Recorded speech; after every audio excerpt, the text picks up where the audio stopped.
Hi, everybody. I'm Keather Snyder with the Omnia Group, and I thank you all for joining me today.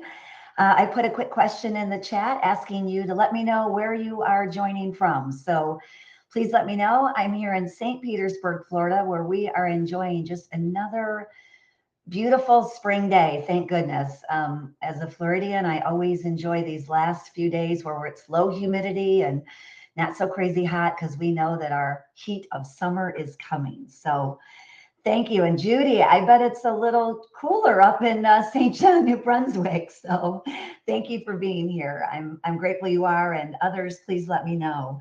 So anyway, I am going to load up our slides here and we will go ahead and jump in. It is just a bit cooler, I bet. We are taking a deep dive into Omnia's annual talent trends results. We do a annual survey. We ask the same questions every single year, and I'm going to do a deep dive into the results this year, and also talk a lot about the last 5 years, because this was a big milestone where we completed 5 years of this study. And the title of this year's report is Never Leaving the Human Behind in Talent Decisions. And we're going to talk a lot about the importance of the human element today. So thank you for joining. If you have not read the report yet, I'm going to put it in the chat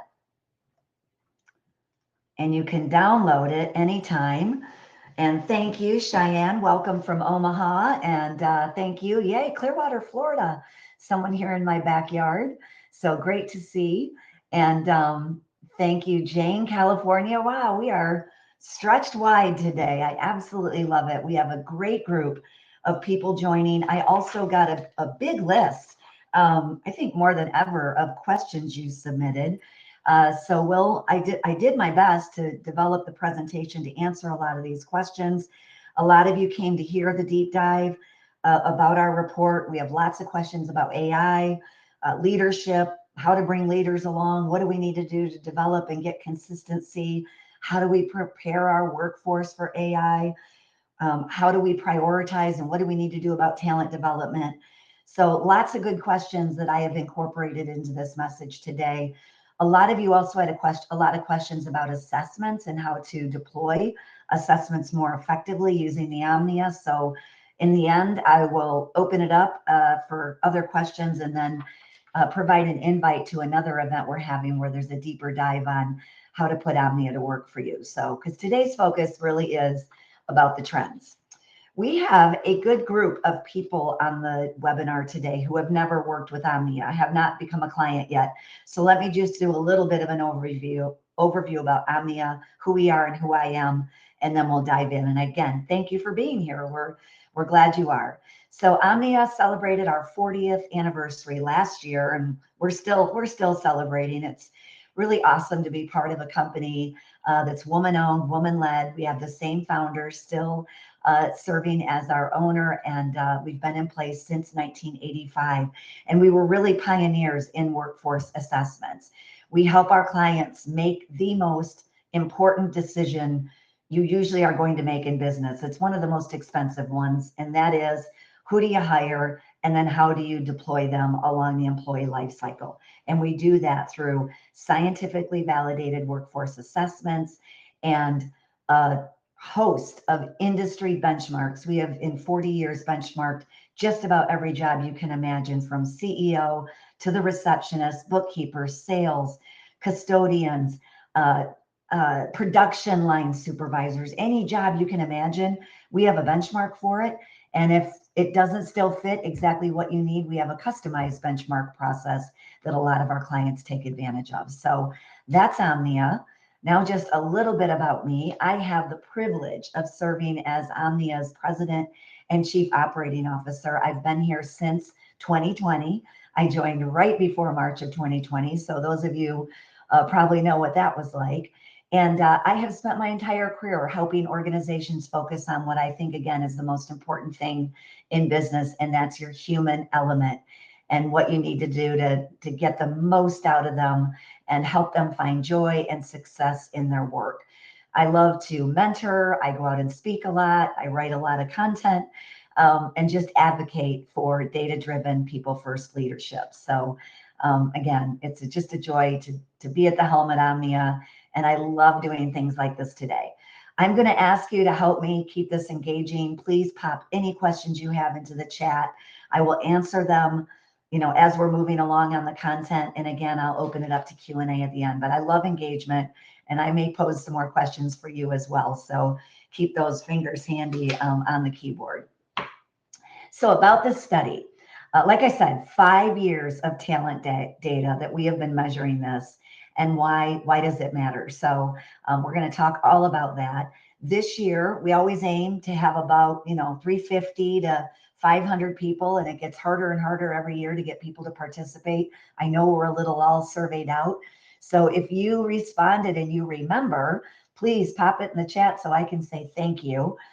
We beg and borrow and just plead for our clients and our neighbors and friends and industry colleagues to participate. I'm thrilled this year we had over 21 industries participate. Omnia's predominant industries are insurance, financial services, automotive, everything that has an engine, manufacturing, a lot of construction, property management, professional services. So we do a lot of work in those core industries, but I don't think there's an industry we haven't worked with. So we always love to collect as much insight from industries across the board. We also, again, 5 years. So we have 5 years of asking the same questions. When we started, we would ask a topical question at the end that was fitting for what was going on. As you can imagine, we started this in 21. So when we started, it was more about remote work, hybrid, are you back in the office? The last 3 years, we focused on AI, which has given us some pretty good data as well that we'll deep dive into. So we study leadership behaviors and management practices, employee engagement. We're big fans of the Gallup Employee Engagement Survey, and we always like to do a deeper dive with our clients and industries to understand what's going on in your organization when it comes to engagement, trust, and retention trends. We're very keen to know more about career development and the formality of that in your organizations, and how is internal mobility working or not working. We believe that is a key factor for success, to have strategic, intentional career mobility. We're going to talk a lot about that today. And then, as I said, AI adoption rates, technology, readiness, and the gaps of those in the industry today. And then we love to talk about skills, and soft and technical skills, the human side, and why they're so key for all of those elements listed above, and what you all are doing about them. So an executive overview, here's the key. Leadership is moving. Leadership is doing a lot more, but our systems are lagging, and there's some lack still of consistency. So we saw a 42% increase in AI adoption across industries. We're seeing still less than 50% of formal career development in every year of this study. And the good news is internal mobility, that mobility across your organizations, is increasing. Key insights, and again, I'll go into each one of these 5 deeper, but at a high level, executive overview, flyover of the talent trends result, we're finding that AI is giving you an advantage, but we're not preparing our people enough. And if we don't prepare our people, we will not get the benefits of AI. Organizations are layering technology onto talent processes, but unfortunately, we haven't designed for consistent, scalable decision-making. Like I said, leadership effort is increasing, but it's not translating into consistent business outcomes. And what we all know, and what we're finding more and more, is the competitive gap in 2026 is not technology. It's the bandwagon right now, but technology isn't going to get us a competitive differentiator. It is human readiness. It's human at the core, and that's why we can't leave our people behind. So the 5 key talent trends for 2026, and I'll go into each one of these deeper, and not just talk about what the trends are, but I'm going to share data, and we're going to talk about insight and key actions that we can all take to make a greater impact in addressing these trends. So the first one is leadership effort is increasing. The second one is now trust is really the foundation of engagement. You don't get engagement of your employees. You don't get retention unless you've got trust at the foundation. Growth is happening through movement across organizations. Technology and the adoption of technology is outpacing people readiness, and soft skills are at the heart when you're defining performance. So let's dig in. Well, wait, before we dig in, I'm sorry. I'm a big one for context, so I added these slides because I thought it would be helpful again to know about those 451 participants and respondents. And there's some key things here that I think make Omnia's Talent Trends Survey a little bit unique. We already talked about the industry representation, but the other thing is size. Omnia predominantly works with small and mid-sized organizations, but we do have a whole host of very large global organizations as clients. So you see that represented in our industry or in our participants. So it was well reflected with 1 to 20 employees, 21 to 100 employees, 100 to 500, over 500, over 5,000. And then we did have good representation with over 5,000 employees. So it really hit the gamut when it comes to the response rate. The other thing is job function. We pride ourselves at Omnia where we don't just work with HR. A lot of times we'll work with the CEO of the business. The head of sales is a great client of ours that is always worried about finding successful salespeople. And very often in our networks, we're talking to individual contributors. So I wanted to share this because one of the largest buckets was other. So not necessarily these primary functions, but other kinds of roles that don't fit that gap. And then the job level was well represented by that C-suite, that head of the company that I talk about, the managers and supervisors that are most involved in the hiring of the hiring decision and the coaching and development and mobility of that individual. And then again, a good bulk of individual contributors. Remind me to bring this up because when we look at data, a lot of times the individual contributors are responding, I don't know, which means besides the 5 trends, I believe we also have a lack of transparency in our organizations. And that's a thing I talk about a lot. Omnia runs on EOS. And if anybody else runs on EOS, pop it in the chat. If you want to know more about EOS, please. I love it. I'd be happy to talk about it. I serve as our integrator. But it is all about having measurables, having everyone accountable, and being transparent about the performance and the decisions of your organization. And for those poor employees who filled out our survey who say they don't know what their organization's turnover are, they don't know if their organization's using AI in talent decisions, that's a problem. So let's do something about that. So yay, Sabrina, you run on EOS. All right, let's start digging into each of the trends. So trend number 1 is leadership effort is increasing.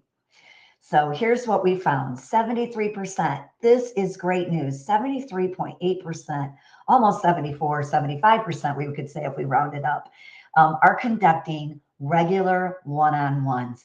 This has grown every year. When we got here, one-on-one consistency was inconsistent across the board. The other great news is 57% of our respondents now are doing some sort of employee satisfaction survey. And then great news again, almost 50% are consistently training managers on how to interview. And again, that wasn't something that was being done often 5 years ago. So the good news is what this means for you. As an Omnia client, you might love hearing that 58% are now using some form of talent assessment in decision making. What I would recommend is standardizing how one-on-one surveys and exit data are used. We're still seeing inconsistency in how we run one-on-ones, how those convert to performance reviews, KPIs. How can we line that up with exit data or performance? And reducing independence or dependency on individual leadership style. What we're finding is leaders still take a one-size-fits-all approach instead of adapting their coaching and behaviors across behavioral types, as we talk about in the Omnia traits, and adapting your style, the way you communicate, the way you try to motivate, the way you train and develop somebody. So organizations, leaders on this call, communicate expectations across your company and train your managers on how to customize their approach. And then equip managers to interpret and apply employee data consistently. That's another key thing, and then another key finding. And then with the onset of AI, you're going to be getting so much more data and analytics and help from all of these tools, but you got to learn how to interpret it. And it's still the leader that makes the decision, has to stand by the decision, communicate the decision, and explain the why behind it. So leaders, executives, we have got to equip our managers with the ability to do that, to just how to make better decisions and how to communicate and implement those decisions. So what we're finding is inconsistency. And where the gap is like I said, leaders are doing more, but the shared system means that they vary based on who the manager is and how they approach it. Consistent practice looks like a repeatable process, structured one-on-one templates, post-survey action protocols. So if you're doing employee action surveys, or if you're doing exit interviews, have protocols in place to take action afterwards, and using assessment data into every decision of the employee life cycle. So often we find that we're using assessments to hire, but we're not using them to develop, train, promote, move over across organization. So I'm really excited, Sabrina, that you just used Omnia as a recent hire. And hopefully this resonates with you, because once you hire her, use the development reports to coach and develop.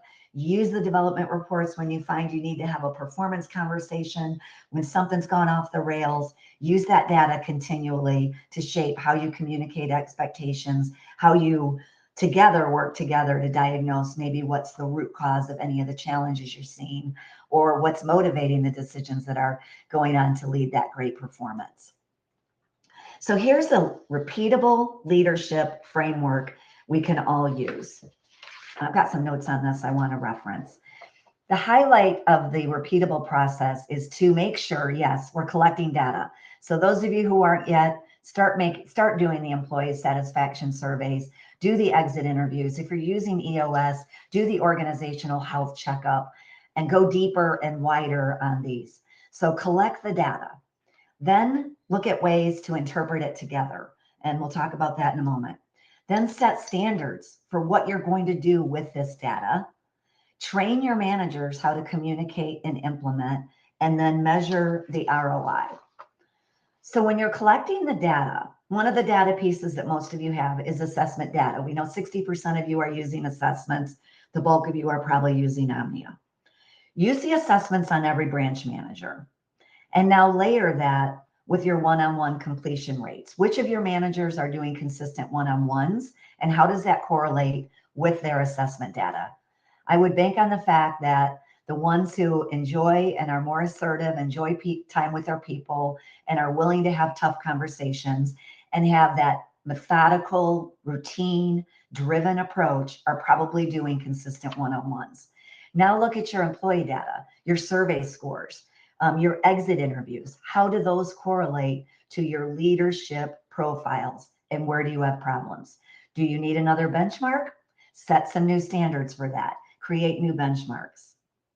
Say you've got a problem with an individual employee. So this is the interpret data together. You've got a leader who may have some problems on the satisfaction or the exit data. Get with that leader, again, looking at their behavioral traits. What are their strengths? How do they like to communicate? And interpret the data together and solve for the problem together.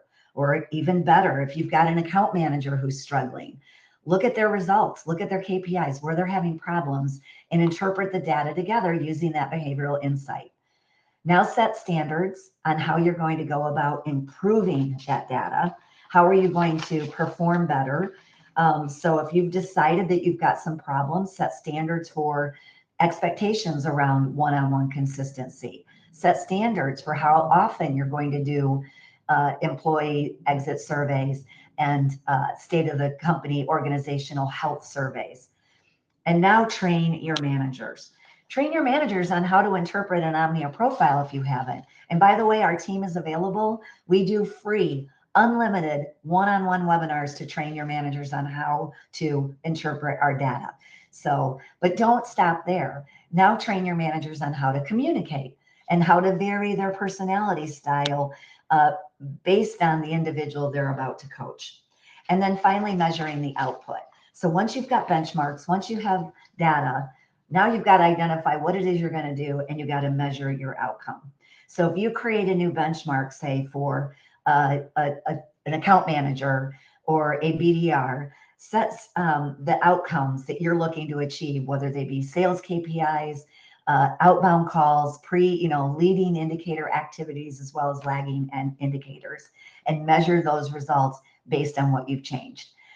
Maybe do a test group where you only do a control group and look at the group that's outside of it to see what are the differences and what are you getting. So measuring outcomes, and then this really should be a circle, a full loop, because you want to start at the beginning again. So have a time sequence for this and continue collecting all the way through to measuring the outcomes of what you're getting from what you last did.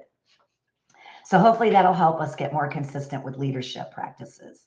Trend number 2 is trust is now the foundation of engagement.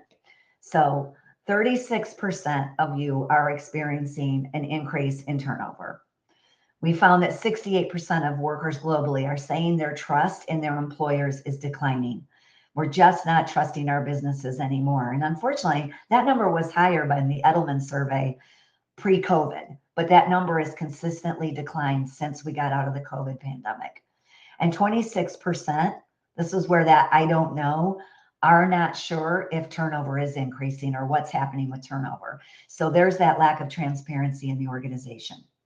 So here's what we know. The trust equation, and this source is sourced by Manpower Group's 2026 global report. Engagement is conditional.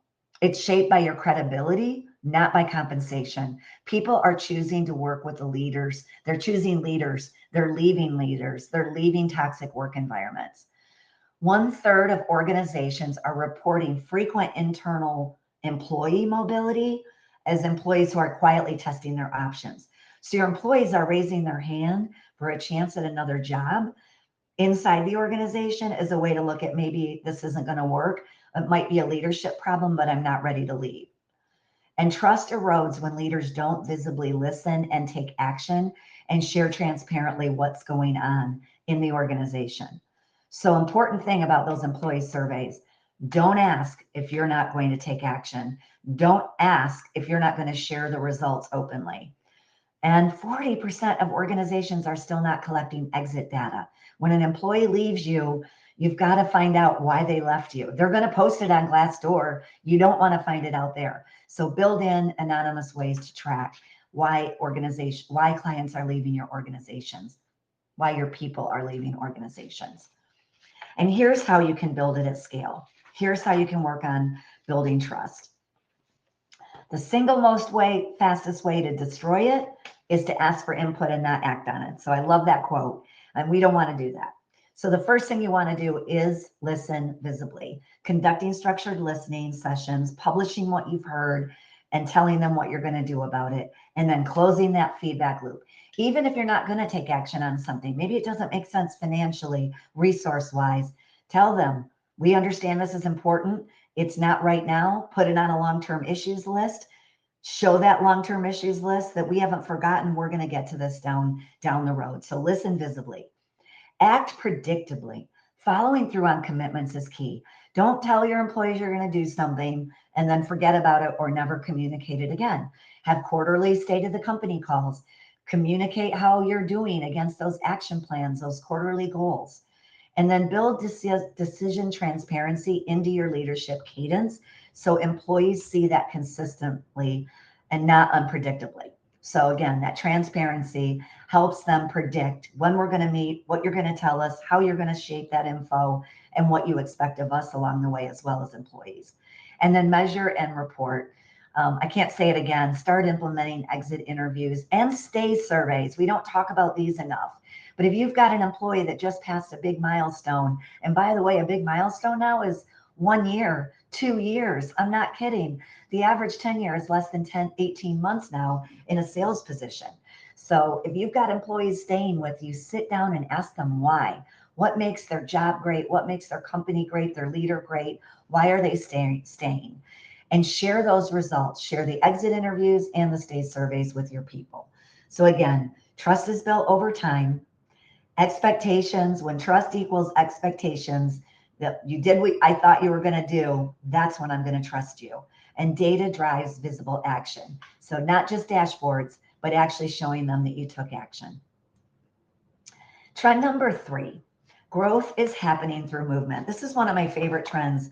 And I got to tell you, I didn't understand it at first. I thought, great, we're seeing career mobility. This is awesome. We're seeing leaders place people in different roles across their organization. They're responding, yes.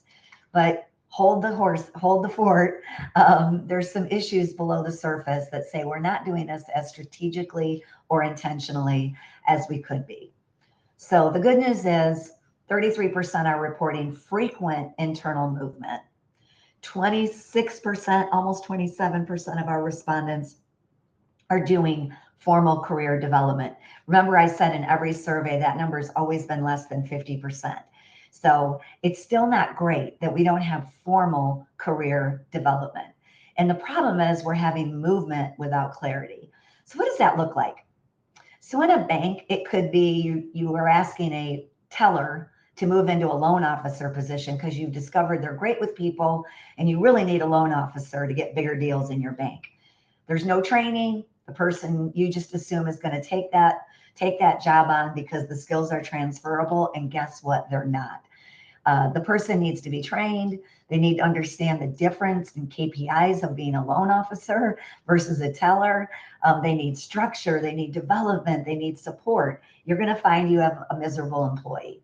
Same goes when maybe you've got a great F&I manager that's great with the numbers and great with the people. So we're like, we're going to move this person over to our used car sales department.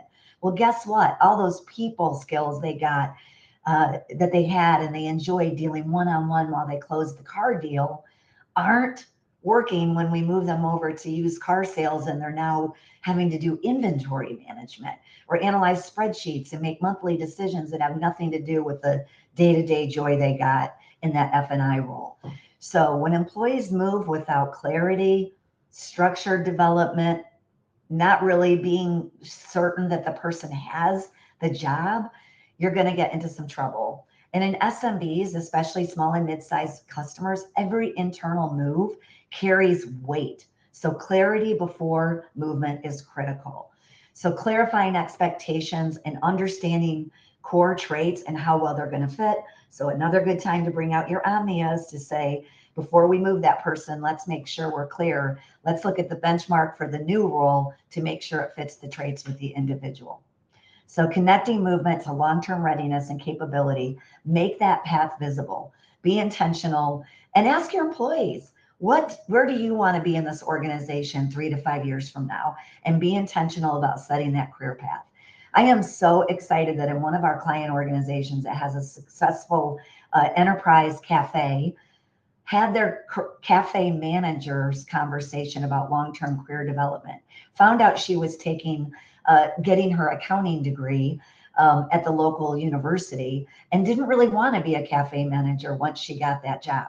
Guess what? They put her on a path to move into the organization's accounting department. And they were very intentional about matching her experiences, her training as she got her degree so that she was ready to move into that accounting role that wouldn't have necessarily looked like a role you would put a cafe manager into. So just being intentional about that and being open with your employee is key. Let's dig into this career development culture, what it looks like. The first thing is getting clear on roles, defining competencies and expectations for every role before someone steps into it. That goes with updating your job descriptions, which some of you are asking, where can I use AI? This is a great place.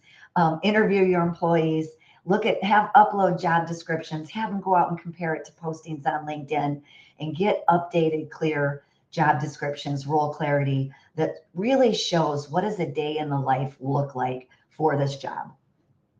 Then mapping visible pathways for your employee, much like the person I just mentioned, Mindy, who's getting to move into an accounting role, mapping what growth looks like and what skills we can develop along that path. Having regular, transparent conversations about it, these weekly one-on-ones, the quarterly development discussions. Are we on path? Are we on track with this career development? And not just doing it in the annual review. Quite honestly, I think in small organizations, if we're having consistent one-on-ones, we've got clear scorecards, measurables, everyone has a number, you're doing regular development discussions, you may not even have to do the formal annual performance reviews because they'll be redundant. You're talking about it all year long. And then, of course, assessment integration, using behavioral data to match people to roles they will thrive in, not just fill.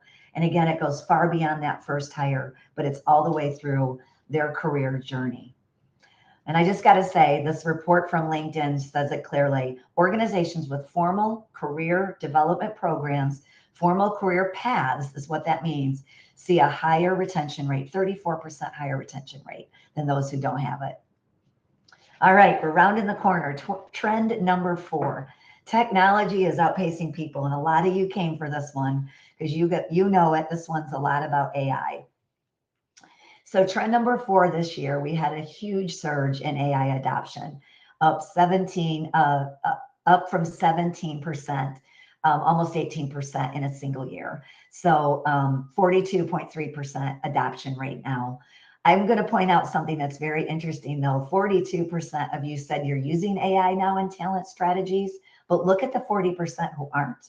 So I think it's still interesting that a lot of our respondents aren't using AI. So yes, we saw a surge, but there's still a lot kind of in a wait and see method. So I hope that that's you. I know some of you said in your responses, I'm worried about it. I'm not sure where to deploy it. Well, now we're going to talk about it. So where are you using it? 29% of you said recruiting, 26 said interviewing, 21 said hiring, and 13 said development. AI has a place in all of these. And again, Omnia is on this journey too. So I'm happy to share some of our own experiences in a one-on-one conversation. So here's the data we asked in the survey. Are you currently using any AI-powered tools in any of your talent strategies? And there's the breakdown. And again, look at this, not sure.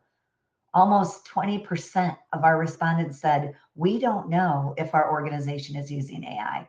So again, there's an opportunity to be transparent and more importantly, bring your employees along with you. I'm going to say something here about this. I often hear it, and one of the quotes I heard last year that I love the most is people aren't going to be replaced by AI. They will not, but they will be replaced by people using AI. So it's incumbent upon us to equip and increase the productivity of our team members by empowering them with AI. So if you're one of those 40% not doing it yet, please reach out to us. We'll gladly share our journey. We're on it. I just posted openly about it on LinkedIn. And again, I'm happy to share more here, what we've learned from our clients. So this is the breakdown of where it's being used a little bit deeper. I shared the recruiting, interviewing, but these are some other opportunities: onboarding, employee development. AI can write some amazing training and exercises and modules. You can, and I would highly recommend if you're using any of these large language models, get your own instance, protect it, secure it, so it's not sharing your data outside of your organization. But you can upload all of your content, your collateral, all of your source information, and train your employees on how to be better at what they're doing and be more knowledgeable. So it's a great way to write and develop content. And again, analytics, workforce analytics, data analytics, all the things that it can give you in a matter of seconds to help you make more informed decisions. And it's really exciting to see where this is going. So the AI readiness gap, though, is where the problem is. So we're seeing that AI is being used in organizations, but we gotta realize that we can't leave the human behind. So organizations are using AI and all these talent things we're talking about: screening, scoring, benchmarking. There can be gains, but we've got to train our people on how to interpret, how to make informed decisions. What also is happening, and we're learning this ourselves, you can't layer AI into broken processes. And AI is only going to be as good as your data is. So if you have bad data that AI is analyzing for you, it's not going to work. So AI success depends on redesigning the work, how the work should get done. You got to create your processes. You got to document your processes, and not just deploy these tools. So the question on the table is, not are we using AI, but are our people ready to use it as well? And are we training them for it? So pop in any questions you have about that on the AI journey. I'd be really happy to share more as we wrap this up, but I'm rounding the corner. We are at trend number 5, and that is about soft skills and how they now define performance. So trend number 5, soft skills defining performance. The good news is we're using assessments for growth and also helping our people become more aware of they are. What we're finding is that leader is saying that of all the critical skills that are out there, soft skills are still the most important, and critical thinking is the most important one. And I think this data that I just talked about on AI is a key piece to this. You can't keep the human out of the decision. The human still has to interpret the data, interpret the analysis, and decide what they're going to do. And then they also have to implement the decision. So the fastest growing skills are these soft skills. They are going to separate your top performers. The top ones that we're seeing in 2026 are critical thinking, applying that judgment, making sound decisions, amid all this complexity and ambiguity and worry we have around AI. And guess what? We have to help our people with it too. We've got to develop critical thinking in our people. What AI is helping organizations do is create more managers, create more thinkers.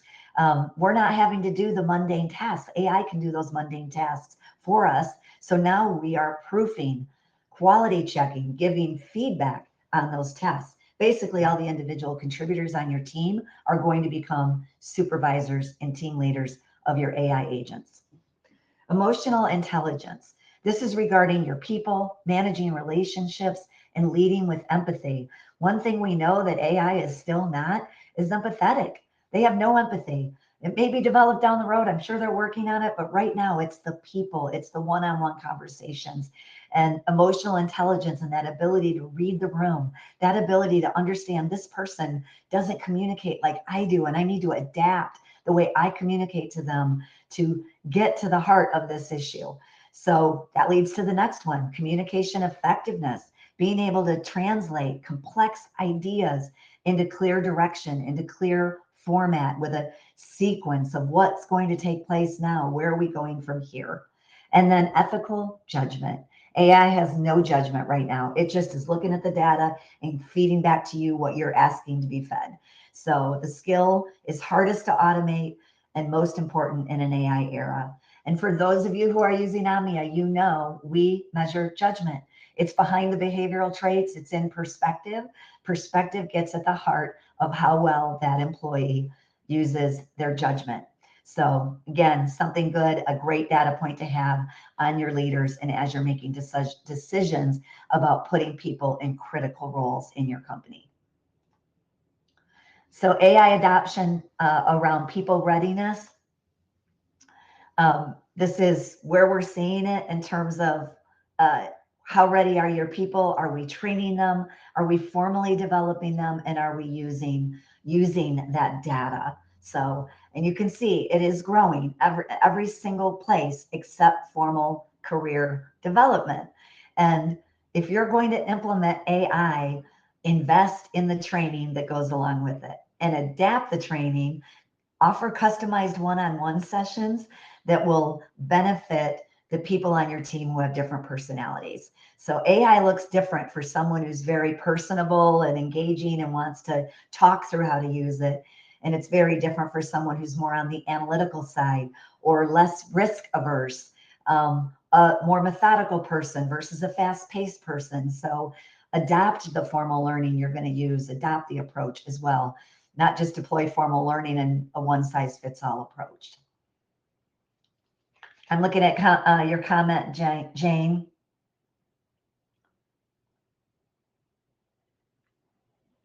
Yes, you are absolutely right. So how performance gets measured after hire.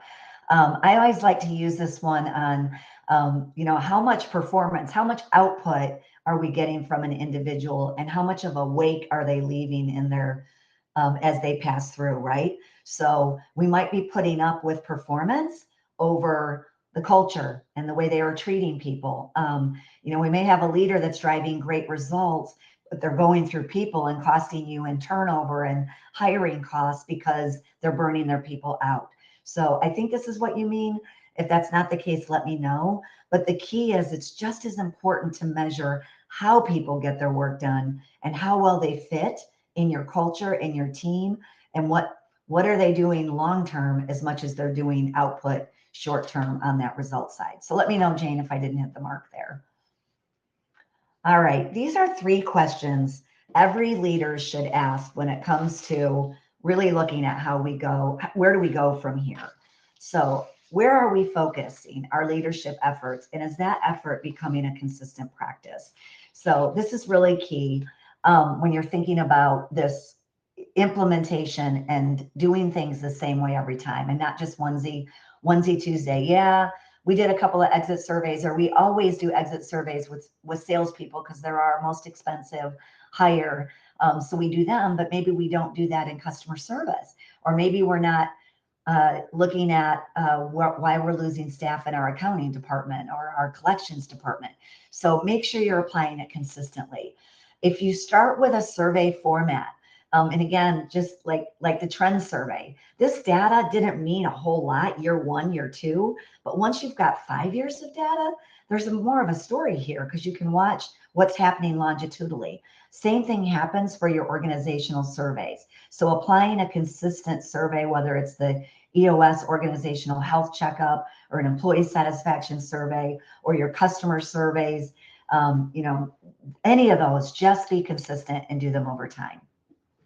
Then the second question, where does employee movement signal uncertainty rather than genuine growth? So if you've got employee mobility happening inside your organizations, if employees are raising their hand and saying, I'm in customer service right now and I want to try my hand at sales. First of all, look at the data, look at the Omnia and see, does this person have the ability to sell? Because it's not just people skills that makes a great salesperson.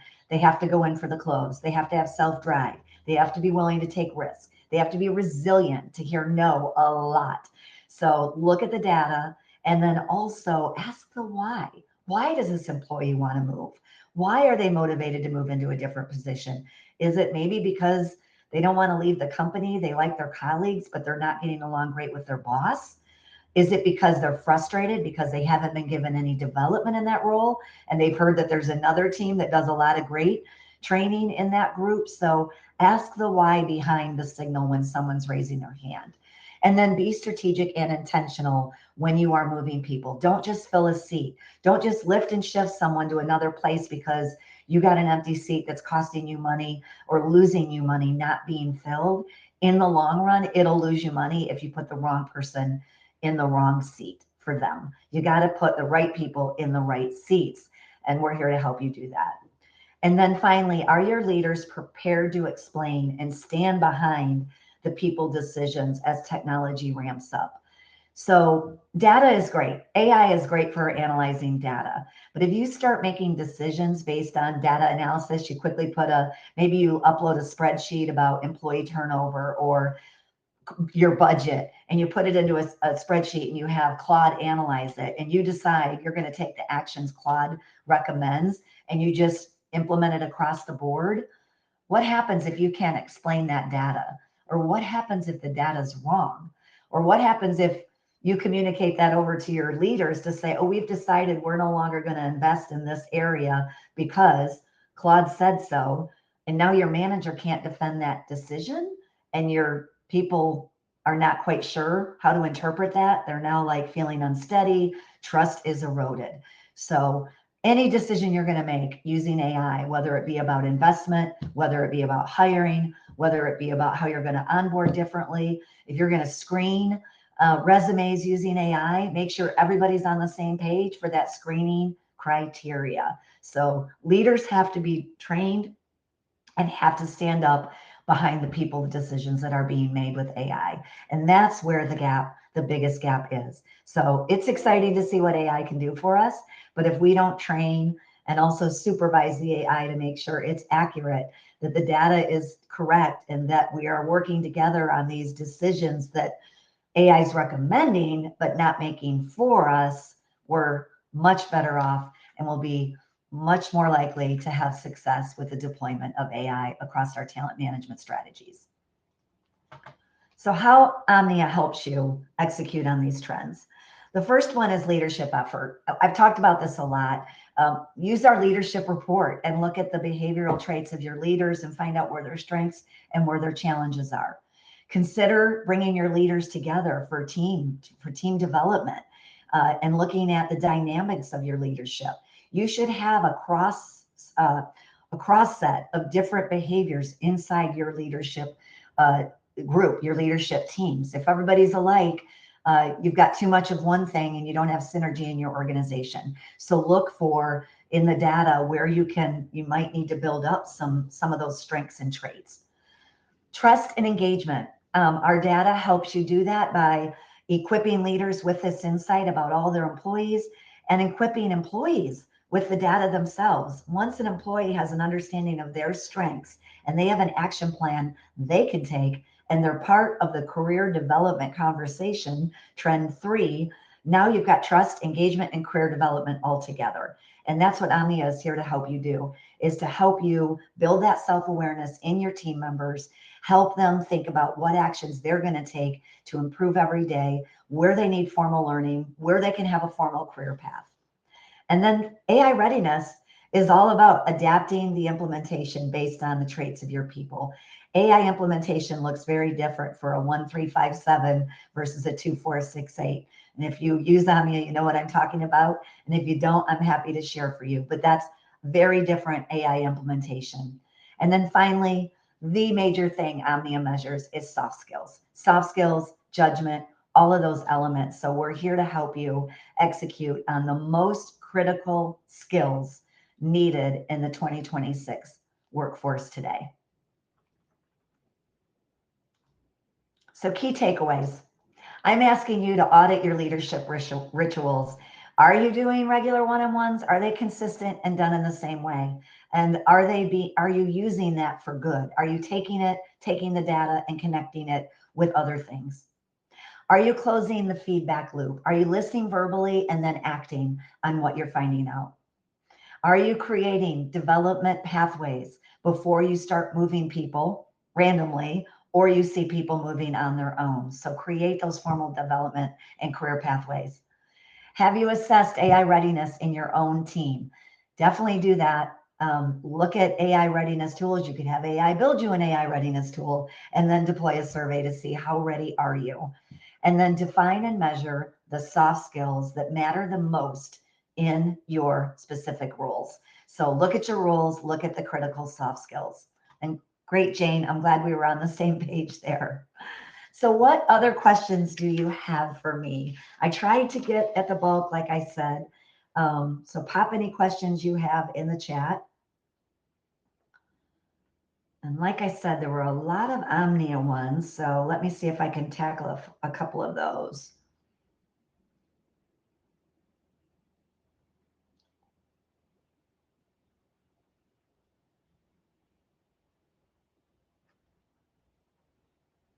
I love this one. How to effectively manage strong personalities.